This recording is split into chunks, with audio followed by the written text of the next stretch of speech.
各位男性朋友們，你是否曾經歷過這樣令人困的時刻？明明感受到了巔峰的快感，卻發現什麼都沒有流出來。那種空虛、尷尬的感覺，是否讓你在那一瞬間懷疑自己作為男人的價值？你腦海中閃過的念頭是不是只有一個？我是不是完了？是不是再也回不去了？這種無法對任何人啟齒的痛苦，只能一個人默默承受。你可能安慰自己說，這是歲月的必然，是年紀大了的正常現象。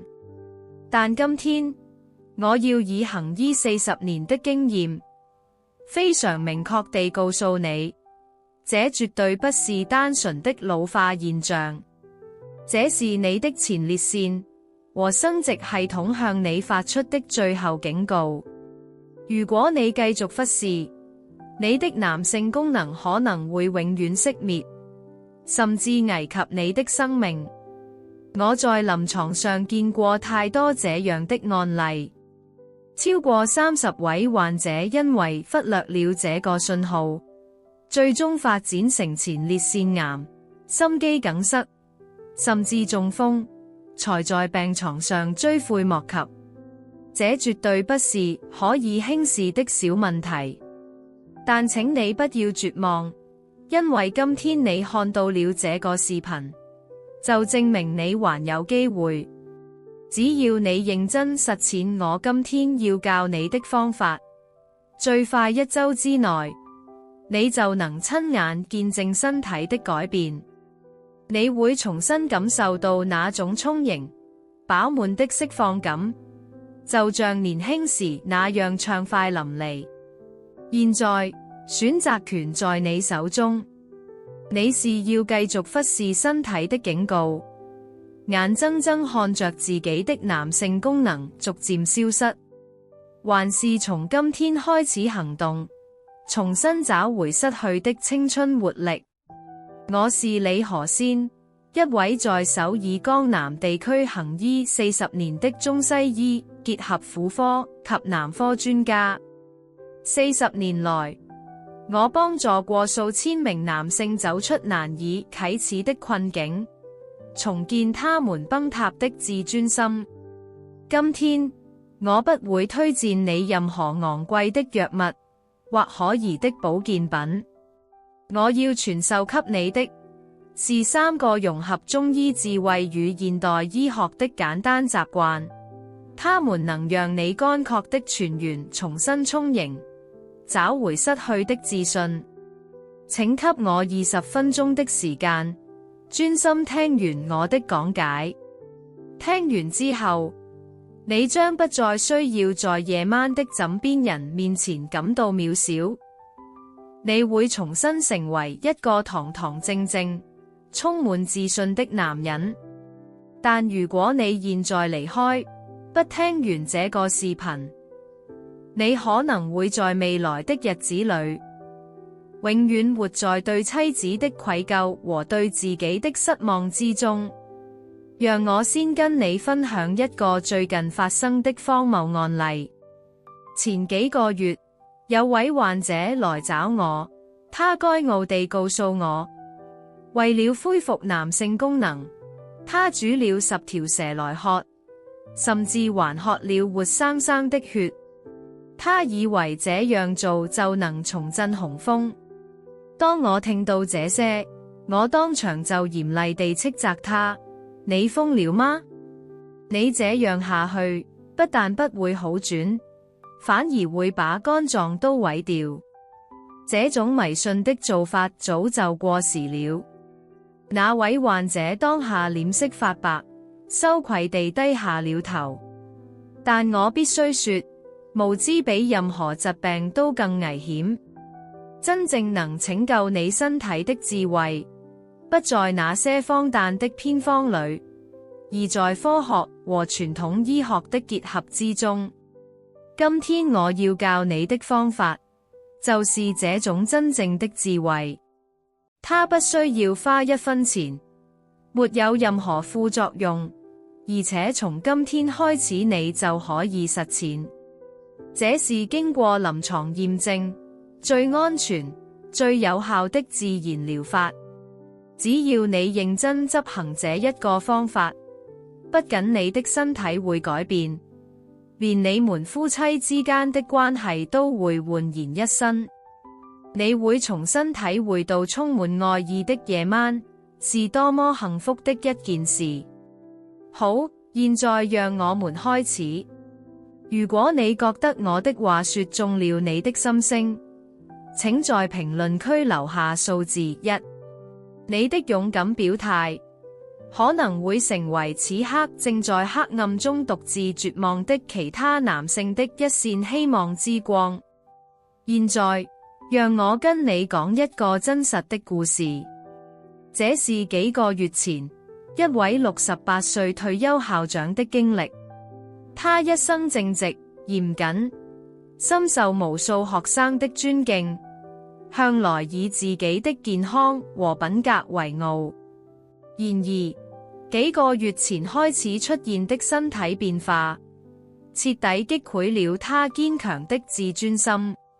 那天，他坐在我的診所裏，聲音顫抖着，好不容易才開口。那個曾經在講台上聲如洪鐘的校長，此刻卻像個做錯事的孩子，低着頭，小聲地說：李醫師，我出問題了。夫妻生活的時候，我明明有感覺，就像以前一樣有快感，但是什麼都沒有出來。一開始我以為是太累了，就沒放在心上，但這種情況發生了2次、3次之後，我全身都冒出冷汗，我感覺自己就像一個空空的罐子，裏面什麼都沒有了。他接着說的話更讓人心痛，他的聲音變得更小，肩膀也垮了下來。最難受的是我妻子的眼神。每次結束之後，他看我的眼光，就像在看一個可憐的人。雖然他什麼都沒說，但那種憐憫的眼神像刀子一樣刺進我的心臟。我知道他在想：你真的完了。那個一輩子用尊敬眼光看我的人，現在卻用這種眼神看我。我根本不敢直視他。從那天起，他變得害怕碰觸妻子的身體。每當妻子想要親密的時候，他就故意看電視看到很晚，或者假裝在書房看書，盡可能迴避上床時間。他說，他在黑暗的房間裏盯着天花板，無聲地哭過不止一次。與其再次面對那種空虛的時刻，與其再次看到妻子那憐憫的眼神，還不如逃避。你是否在這位校長的故事裏看到了自己的影子？你是否也因為害怕妻子的眼神而逃避親密關係，獨自承受着失去男性自信的痛苦？這位校長為了解決問題，在網路上搜尋了各種資訊，買了一堆營養品，甚至煮了一些來路不明的草藥來喝，但完全沒有效果，反而讓胃更不舒服，身體更疲倦。他幾乎已經放棄了，眼神中充滿了深深的絕望。他覺得自己作為男人的生命已經走到盡頭。我直視着他疲憊的雙眼，堅定地對他說：先生，請抬起頭來，你的男性功能還沒有結束，只是你身體裏那座運轉了幾十年的重要工廠，零件有些老舊，需要潤或保養罷了。真正的問題不是你的精力變弱了，而是製造精力的工廠本身正在停擺。校長困惑地看着我，你意思製造精力的工廠？這是什麼意思？難道不就是體力衰退嗎？他的語氣中帶着知識分子的理性懷疑。這是很正常的反應。大部分人都把這個問題簡單理解為精力衰退這個籠統的說法。我握着他的手，認真地說：先生，我們身體製造精液的過程，就像一座大型的果汁工廠。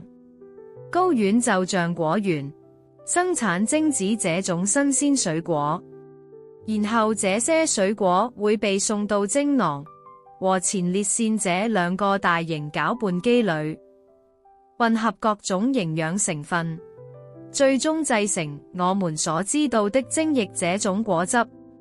現在你的問題不是果園的水果不夠，而是這兩台攪拌機故障了，停擺了。再好的水果，如果攪拌機不轉，也做不出果汁，對吧？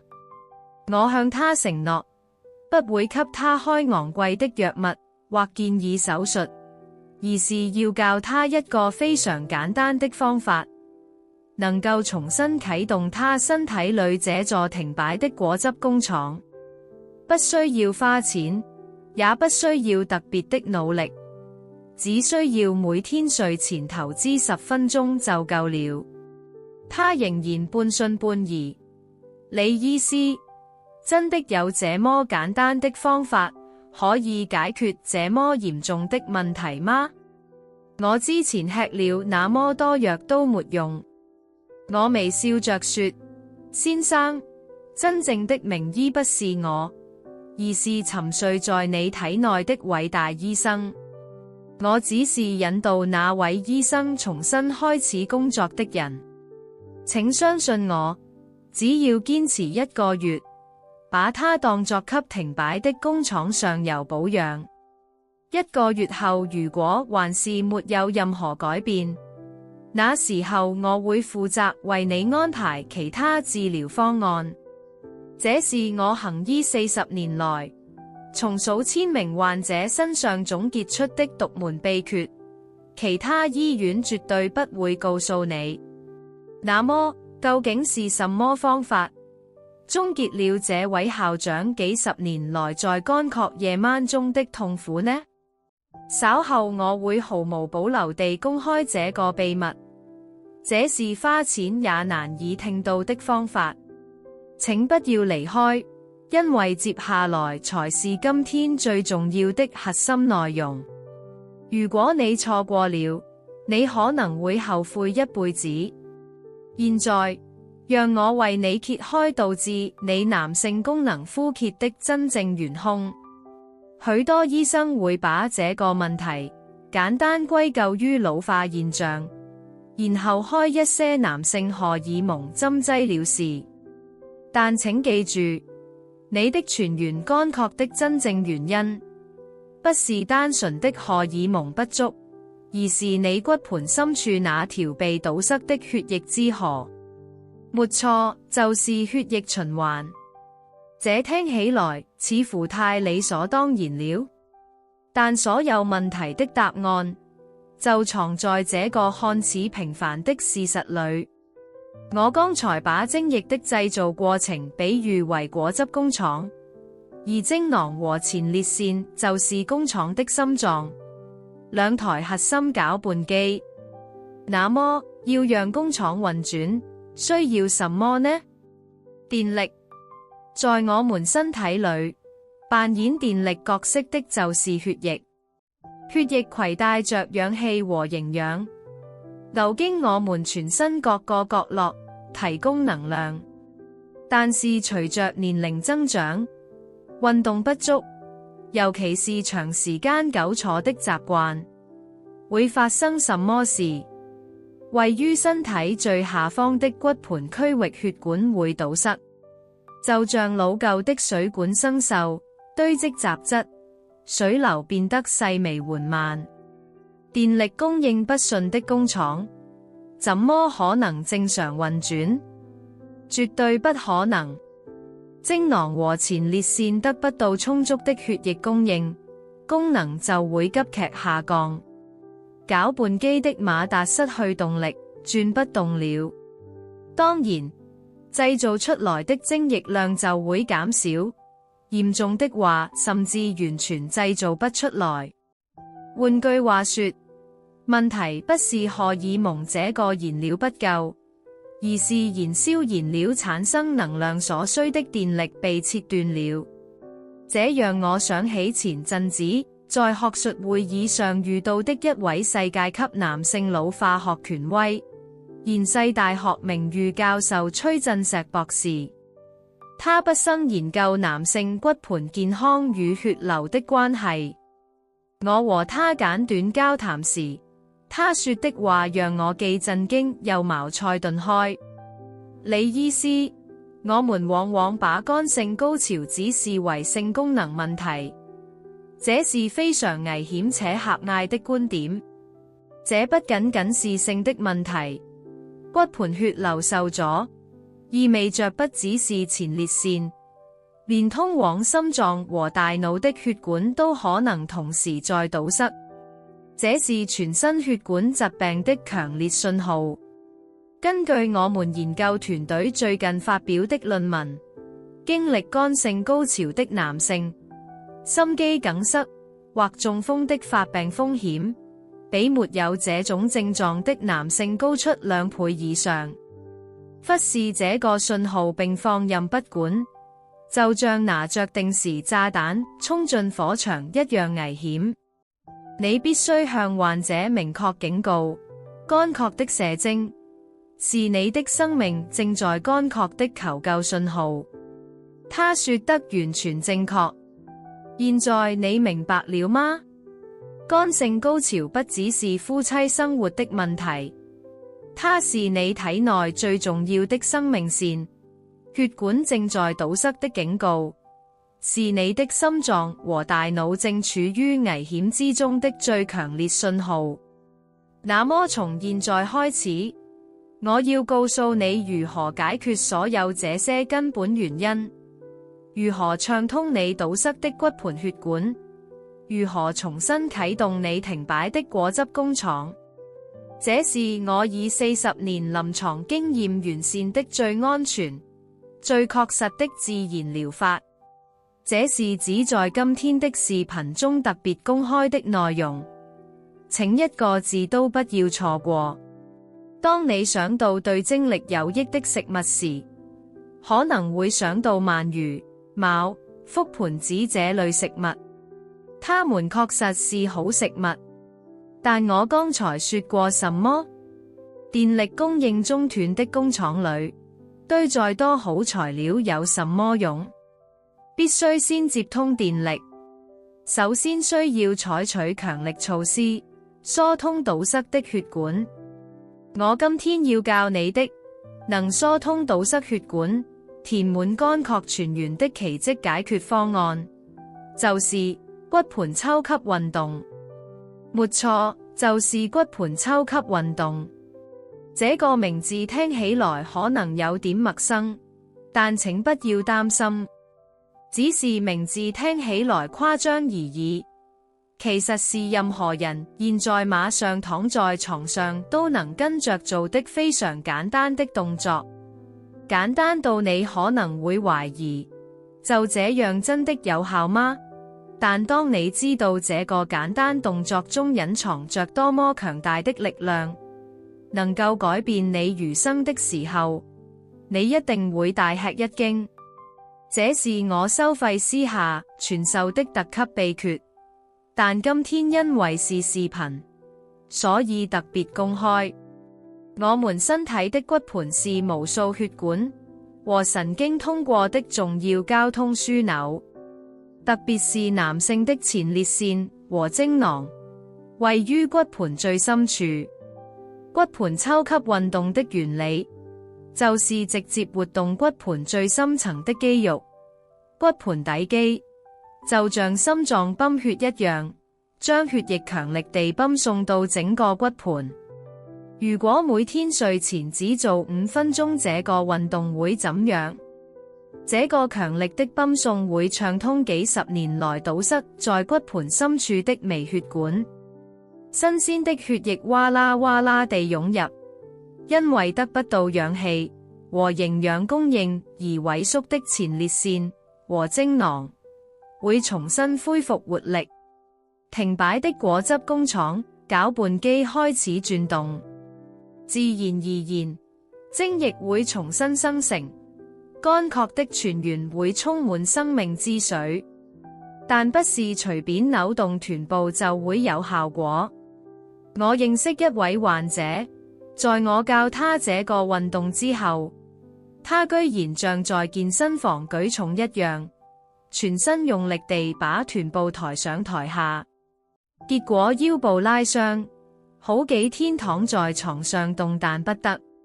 絕對不能那樣做。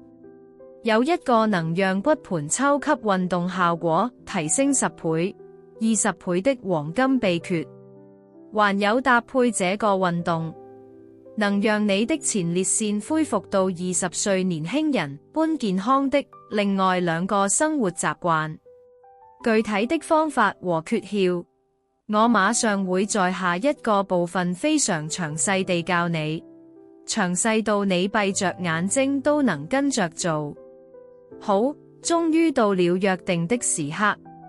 從現在開始，我要像1對1私人教學一樣，非常詳細地教你能改變人生、暢通堵塞骨盆血管的3個奇蹟實踐法。我現在要教你的方法，是經過數十年臨床驗證的黃金說明書。請暫時放下其他念頭，只專注在我的聲音上，照着做就可以了。今晚，你將以完全不同的男人身份重生。第一個奇蹟，骨盆抽吸運動的正確方法。這不是單純的肌力運動，而是喚醒身體最深處、生命根源的神聖儀式。第一，以最舒適的姿勢躺下。晚上做完所有事情，上床睡覺之前的時間最好，不是硬邦邦的地板，而是在柔軟的床上做。平躺，膝蓋立起，雙腳張開與肩同寬，舒適地貼在床上，雙臂手心朝下，自然放在身體兩側。就像安靜地躺在湖邊仰望天空的心情，放鬆全身的緊張。第二，吐氣的同時抬起臀部，這是最重要的時刻，絕對不是用腰的力量猛地抬起來，只用緊縮肛門的力量，也就是憋尿時使用的那塊肌肉的力量，慢慢抬起臀部。就像有人在臀部下方綁了一條線，輕柔地向天空拉起的感覺，抬到從肩膀到膝蓋呈一直線就夠了。第三，憋氣撐住10秒，在臀部抬到最高點時，憋住呼吸，數到10。這時候肛門要持續保持緊縮狀態。這段時間就是血液強力泵送到骨盆深處的黃金時間。在心裏慢慢數1、2、3，感受骨盆內新的生命之河開始流動。第四，吸氣的同時慢慢放下，絕對不能咚地摔下來，要感受脊椎骨一節一節按順序接觸床面，像羽毛一樣輕輕地降下來。整個過程只要重複10次就夠了。一開始可能會覺得吃力，但習慣之後可以慢慢增加次數。最重要的不是速度，而是準確的刺激和持之以恆。第二個奇蹟，溫暖河流的抱月法。如果說骨盆抽吸運動像鑽頭一樣打通堵塞的血管，這個方法就像拓寬疏通的血管，讓溫暖的血液流動得更順暢。就是坐月。方法非常簡單，準備大約40度的溫水，和澡堂溫水池差不多的溫度，然後把臀部整個浸泡進去，舒適地坐5到10分鐘就可以了。這時候不要呆呆地坐着，把剛才學的骨盆抽吸運動的核心、緊縮肛門一起做，效果會加倍。在溫水中緊縮肛門5秒，再放鬆5秒，反覆進行。溫暖的水會柔和地擴張血管，緊縮肛門的動作會促進血液循環，讓效果達到最大化。第3個奇蹟，生命種子3劍客的攝取。既然重新啟動了工廠，現在要供應好的原料，請務必攝取對精液原料和前列腺健康不可或缺的3種營養素。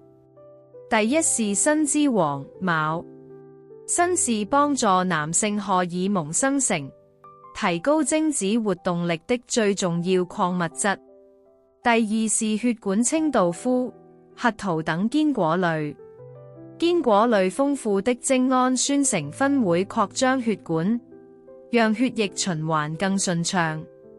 第三是前列腺守護者番茄，讓番茄呈現紅色的茄紅素成分，是預防前列腺癌最強力的抗氧化物質。特別是番茄用油炒熟後吃，吸收率會提高5倍以上，所以養成用橄欖油稍微炒一下再吃的習慣吧。堅持攝取這3種生命種子，就是最好的補藥。好，到目前為止我們學了填滿乾涸泉源的3個奇蹟方法，但就算我把方法講得這麼具體，還是有人會按照自己的想法亂做，結果出問題。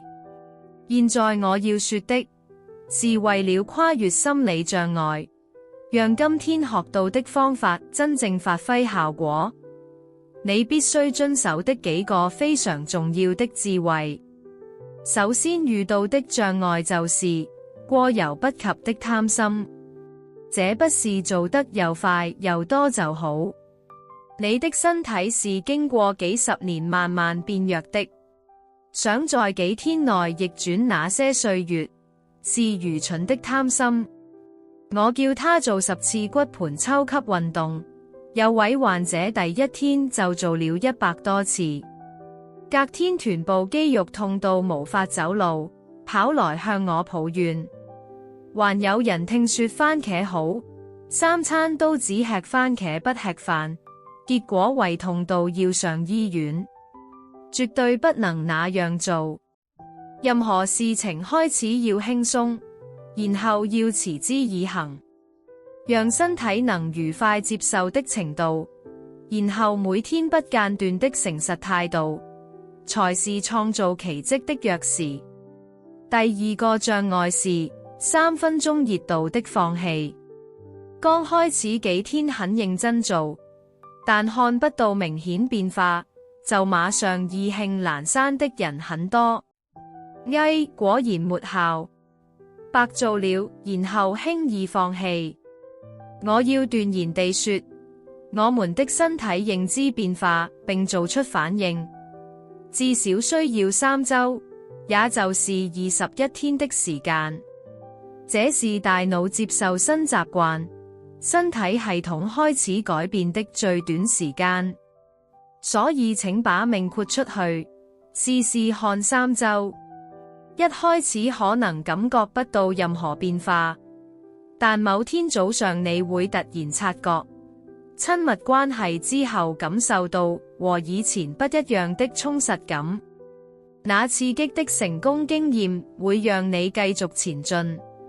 第3個障礙是妻子的眼光，這個最近的阻礙。男性在面對這個問題時，最害怕的就是妻子的眼光。如果他不再把我當男人看怎麼辦？這種恐懼。如果他可憐我怎麼辦？這種自尊心，讓他們無法把問題說出口，只能獨自煎熬。但我在諮商無數對夫妻後，領悟到一件事：妻子們真正想要的，不是丈夫完美的性功能，妻子們真正想要的，是丈夫不逃避自己的問題，而是努力一起克服的那個身影本身。請鼓起勇氣，對妻子坦白地說：老婆，我最近身體不像以前了，我對你感到抱歉，我自己也很沮喪，但我不想就這樣放棄。從今天開始，我要努力找回健康。如果你能在旁邊為我加油，對我會是很大的力量。你那誠實的告白和勇敢的努力，會把妻子心中的失望轉變為尊敬和愛。妻子會成為你最優秀的治療師和最可靠的後援。你以為我今天教你的這3個方法，只對增加精液量有效嗎？大錯特錯！我們的身體是有機地連結在一起的，一旦解決了骨盆血液循環這個最根本的問題，全身就會發生你意想不到的驚人連鎖反應。還記得一開始提到的那位退休校長嗎？前陣子他和妻子一起來找我，臉上洋溢着自信的笑容，和之前陰森的樣子判若兩人。他害羞地拿出一張照片給我看，是他們夫妻倆去西班牙聖地亞哥朝聖之路的照片。他對我說：李醫師，一開始我以為只要乾涸的泉源重新充滿就是奇蹟了，但真正的奇蹟是在那之後發生的。身體有了自信，對世界上所有事情都重新產生了動力。和妻子一起走的晨間散步變得愉快，和朋友見面也充滿期待。這趟朝聖之路，要是以前根本想都不敢想。李醫師不只讓我的身體，更讓我整個人生重新行走起來。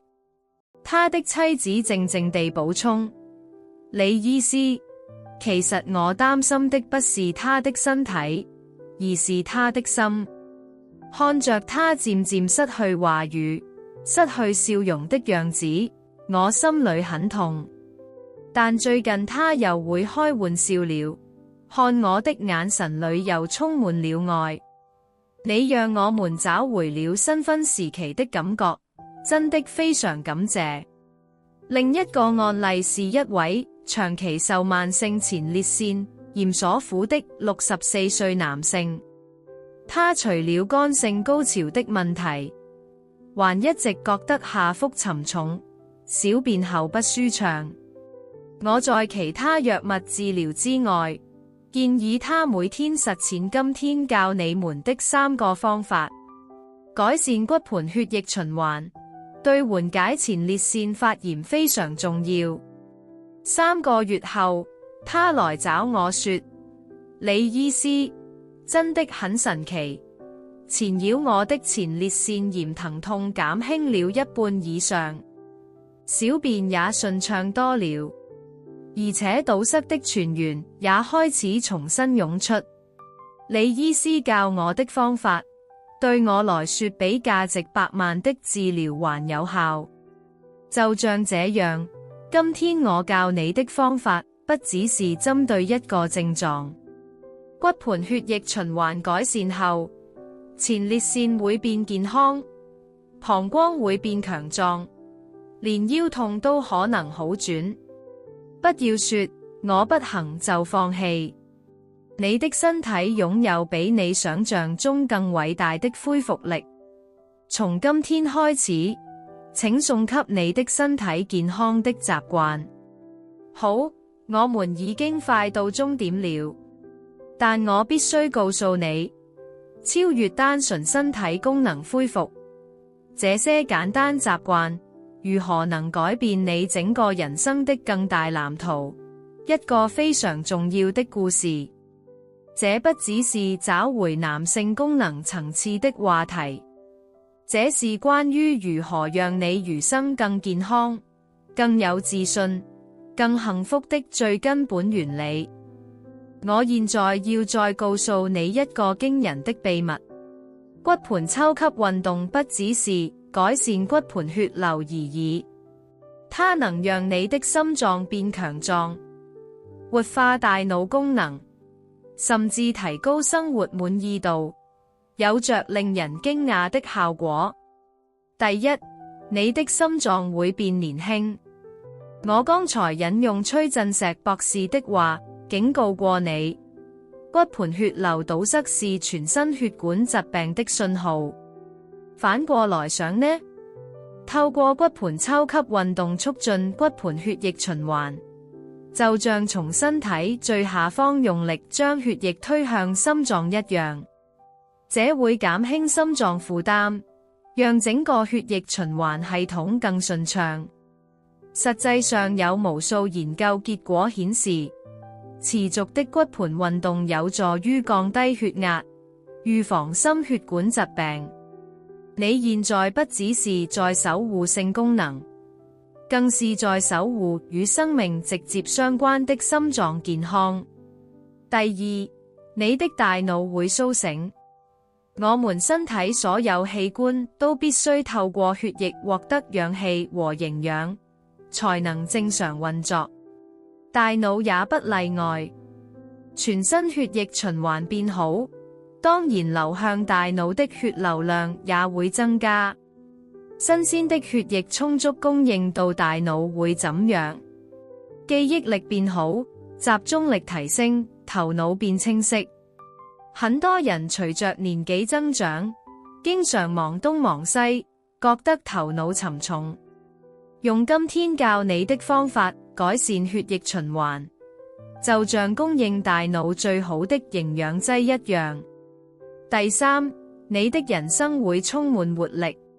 男性荷爾蒙，也就是睾固酮，不只涉及性功能，它是製造我們身體活力、自信、挑戰精神的青春荷爾蒙。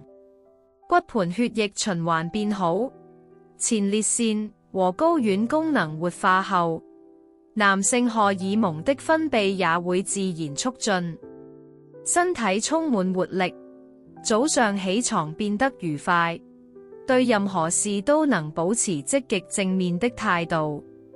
你會擺脫無精打采躺在沙發上只看電視的樣子，重新湧現想學新東西、想見人、想享受人生的動力。現在看到全貌了嗎？填滿乾涸泉源的這個小小努力，最終會讓你的心臟、大腦，甚至你的精神都變健康，是一個偉大的起點。這不是找回身為男人的自尊心這一件事，而是找回你整個人生。謝謝你長時間聽我說話。我今天告訴了你，不用藥，不用錢，只透過日常生活中的小習慣，就能填滿乾涸泉源，找回失去的男性功能的秘訣。最後，我要告訴你完成所有這些努力效果的最後秘密，這比任何秘訣、任何訓練都更重要的東西，就是名為自信的荷爾蒙。我們的大腦擁有比我們想象中更強大的力量。當你想着我老了，我不行了，把自己標籤為失敗者的瞬間，我們的大腦真的會把身體變成失敗者。對性刺激反應遲鈍，血管收縮，抑制荷爾蒙分泌。相反地，當你想着我還可以，我會改變，給自己積極的信念時，我們的大腦會動員所有資源，把你的身體變成勝利者，擴張血管，讓心臟有力跳動，命令分泌男性荷爾蒙。從今天開始，請對着鏡子對自己說：我很健康，我很強壯，我依然是個男人。然後一個一個實踐我今天教你的這些小習慣。每天晚上喚醒身體最深處，好好吃對身體好的食物，用心照顧自己身體的所有過程，都是向你的大腦傳送我是珍惜和愛自己的人這個強力正面信號，不是一顆藥級的暫時性自信，而是用你的努力找回的真正自信，才是喚醒你男性功能最強力的最後一把鑰匙。這一點請絕對不要忘記。好，現在選擇權在你手中。你要從今天馬上丟掉年紀這個藉口，踏出讓身體復活的第一步嗎？還是要繼續迴避妻子的眼睛，在黑暗的夜晚嘆息度日？不要拖延，你的身體就在此刻等待着你明智的選擇。我向你保證，只要持之以恆實踐3週，你的身體一定會用驚人的變化回報你。那小小的成功經驗，會幫你找回所有失去的東西。衷心希望這個故事能成為點燃你人生的小小希望火種。如果你確信今天的內容會改變你餘生，請不要忘記按下喜歡，訂閱我的頻道，持續接收我的健康資訊。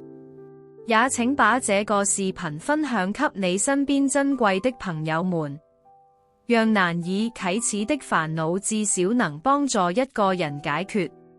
最後，如果你從今天開始下定決心，要成為自己身體的主人，以堂堂正正的男人身份重生，請在評論區留下你的決心。今晚，我要重新成為男人。你們一個一個勇敢的宣言聚集起來，會給更多人帶來希望和勇氣。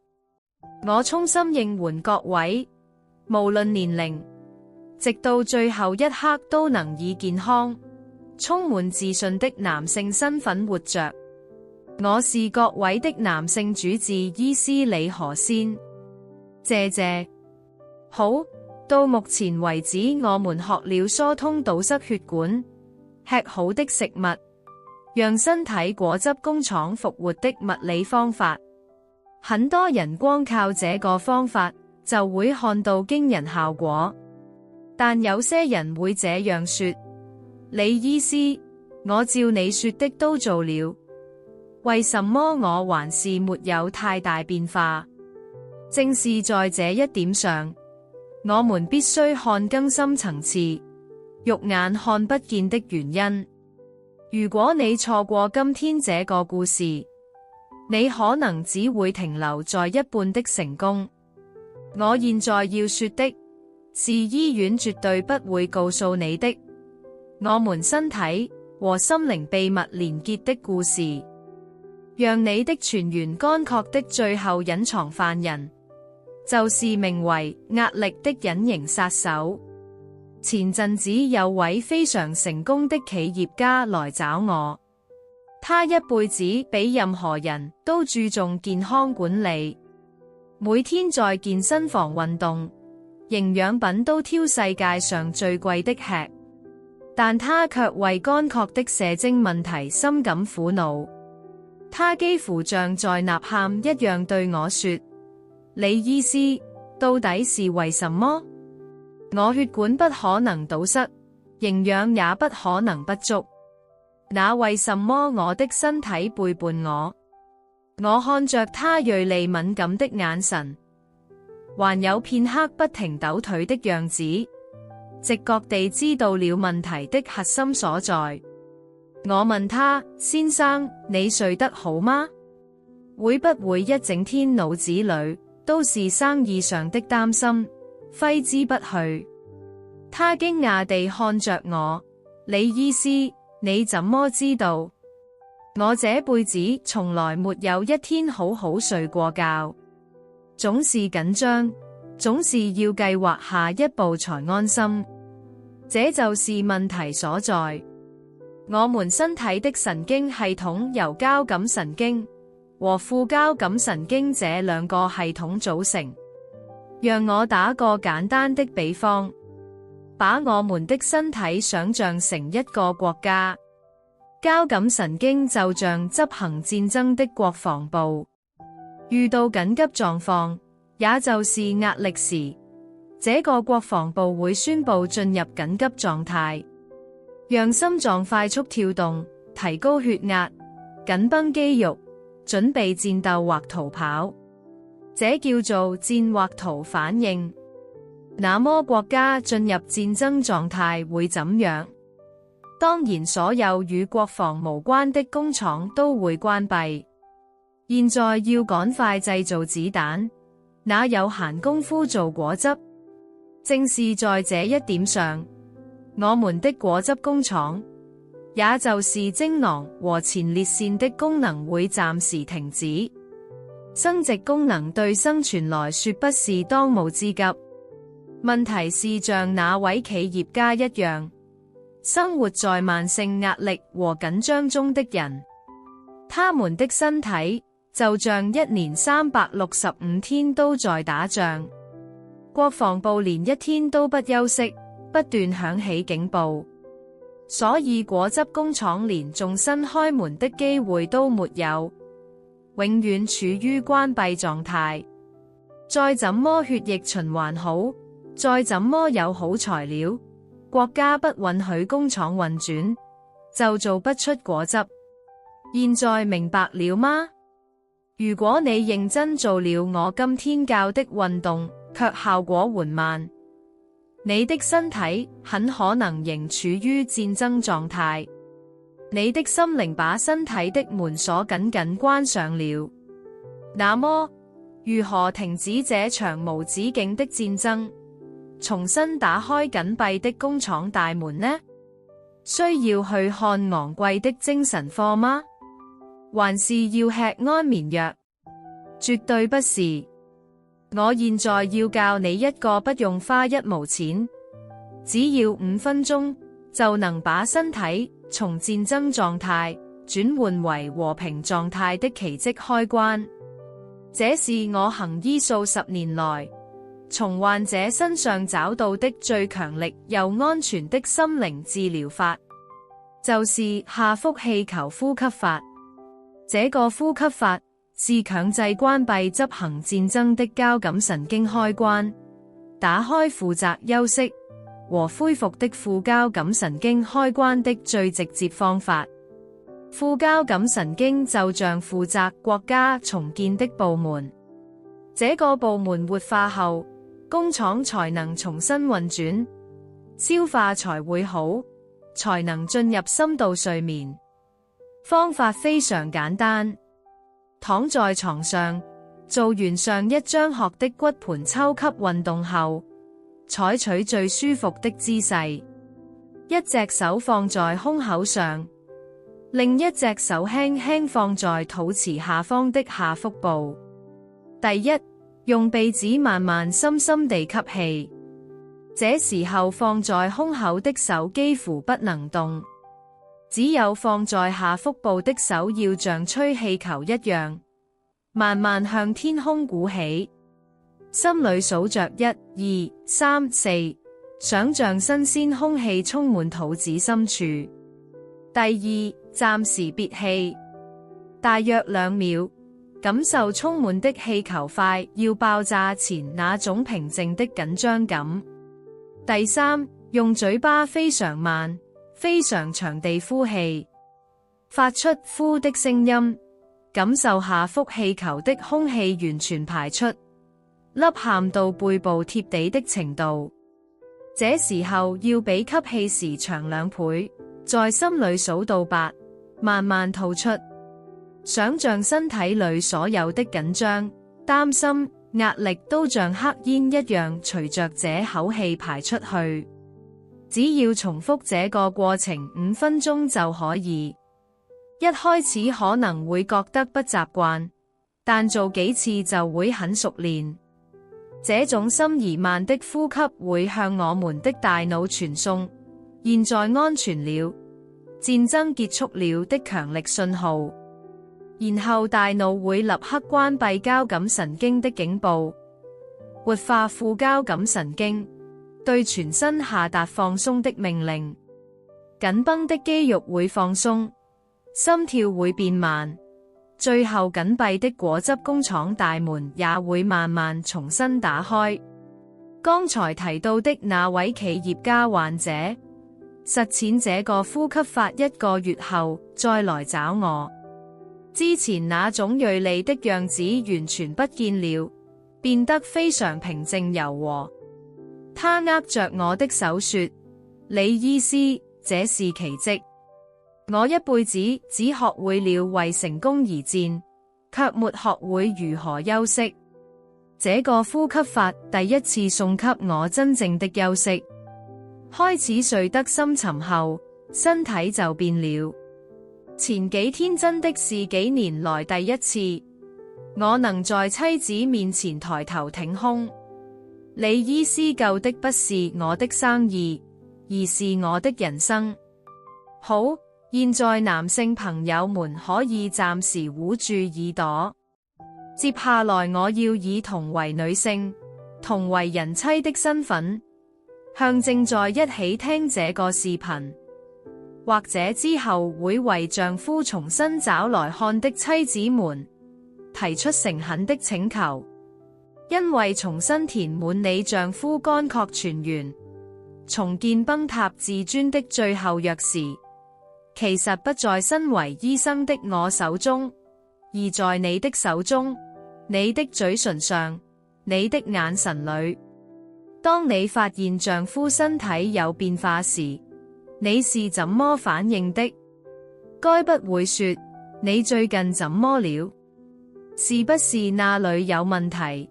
這樣逼問吧？或者出於不捨，說沒關係，你年紀也大了。我都理解這種同情的話。我今天要斷言地說，這兩種反應都是刺進丈夫心臟的最毒的毒藥。逼問的話會把他的自尊心撕得粉碎，同情的話等於確認他作為男人已經結束了。你的丈夫已經對自己說了成百上千次，我完了。在地獄般的時光中煎熬，不要再往傷口上撒鹽。那該怎麼辦？成為最好治療師的妻子智慧，現在告訴你：第一，用對話代替沉默。丈夫先開口談這個問題，可能比摘星星還難。妻子必須先打開溫暖安全的對話空間。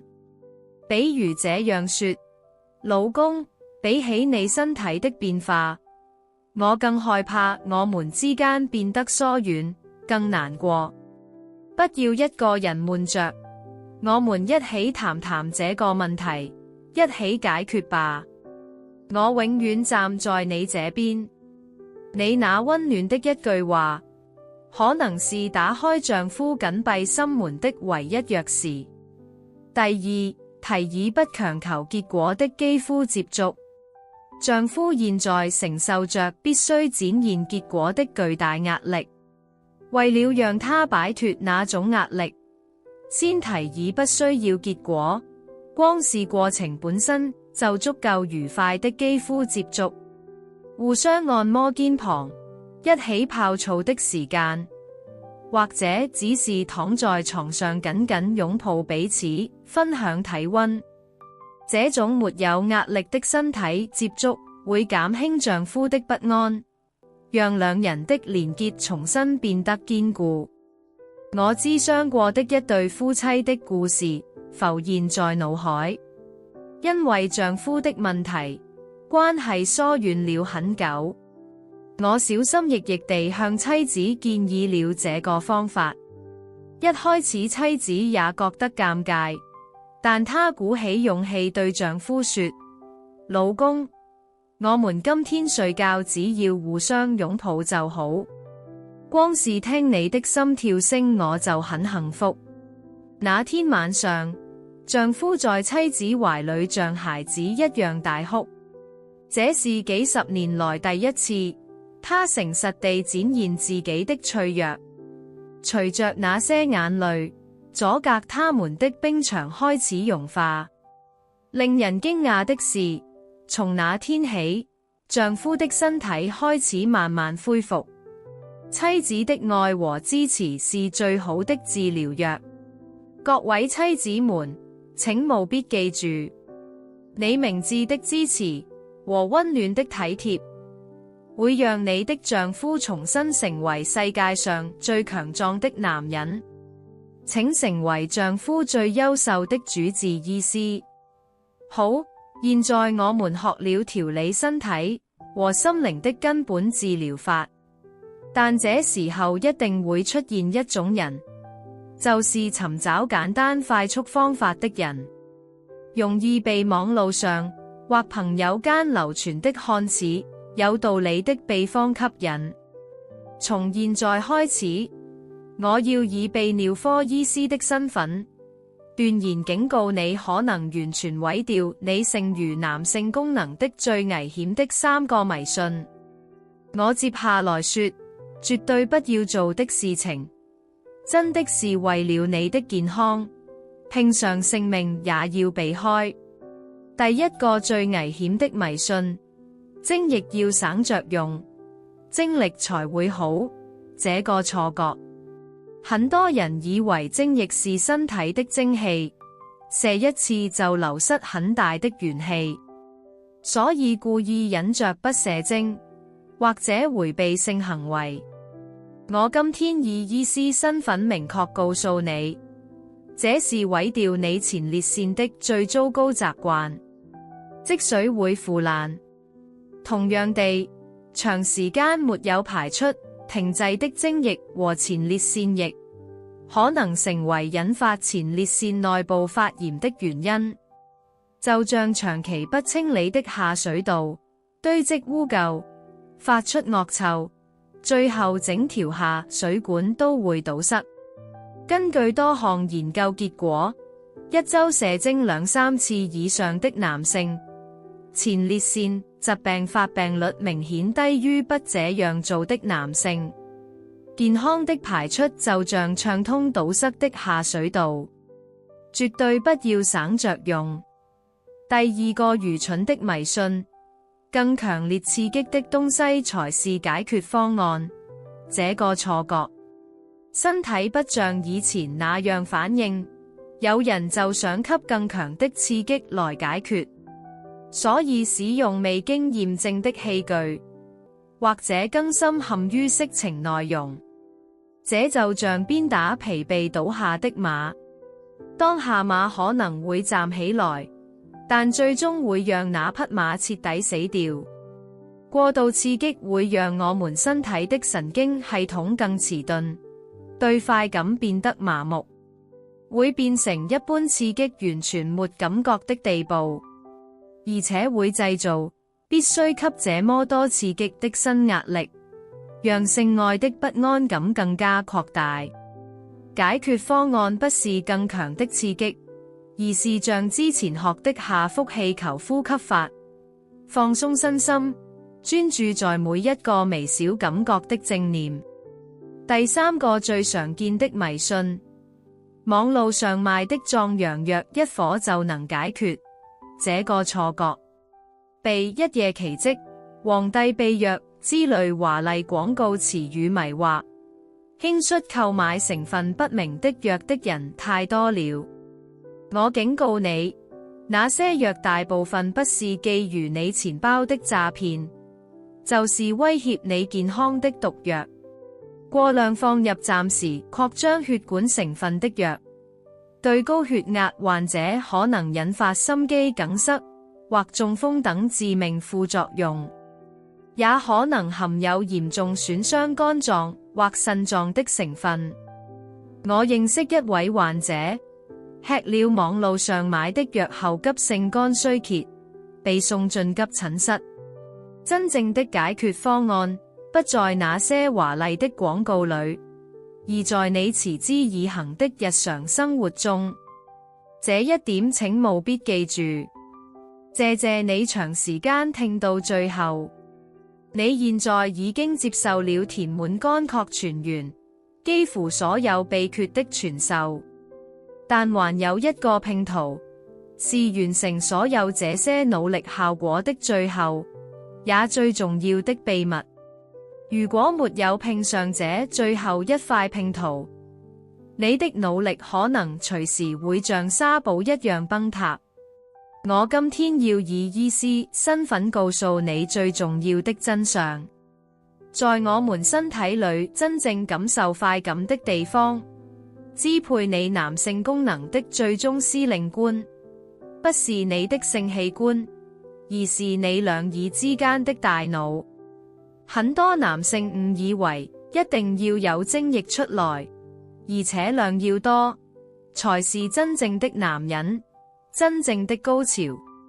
大錯特錯，那只是年輕時非常不成熟一時的快感而已。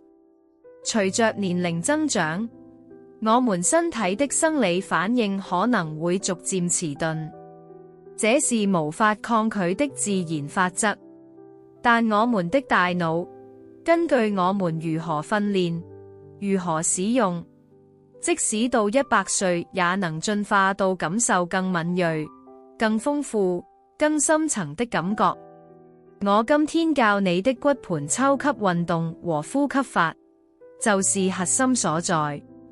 這些訓練不只是恢復身體功能的技術，這是讓你的大腦重新訓練。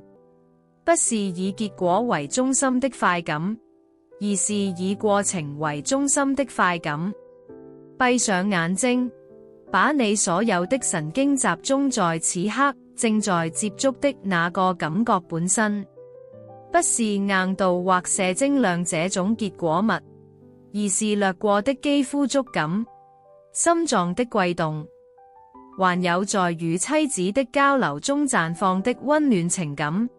一個一個用大腦去感受的訓練，透過這個訓練，你會發現完全不同維度，比以前更深、更豐富、更持久的快感。年齡不是性能力的終點，反而可以成為進入年輕時不知道的更深、更成熟快感世界的新門。你最強力的性感帶就在你的頭上。請不要忘記，退休校長在去完朝聖之路後對我說：李醫師，以前我身體的變化讓我害怕得像世界末日，但現在我知道了，那不是終點，而是通知新開始的信號。和妻子手牽手一起走路，分享年輕時沒能好好交談的深刻對話。光是看彼此的眼神，就能讀懂心意。現在對我們來說，床笫之事不再是證明青春的考試，而是成為確認彼此靈魂最神聖的對話時間。好，現在選擇權在你手中。你要被過去的標準束縛，在挫折和自我厭惡中生活嗎？還是以今天為起點，開始成為更深刻、更成熟的男性、更溫柔的丈夫的新旅程？這不是找回失去的東西的戰鬥，這是發現更偉大事物的旅行。請今天馬上踏出那偉大旅行的第一步。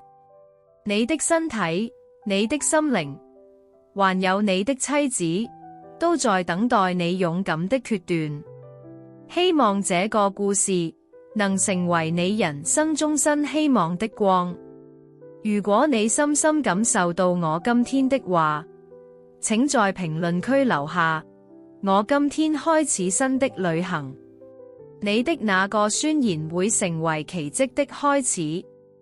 我是各位的男性主治醫師李何仙，謝謝。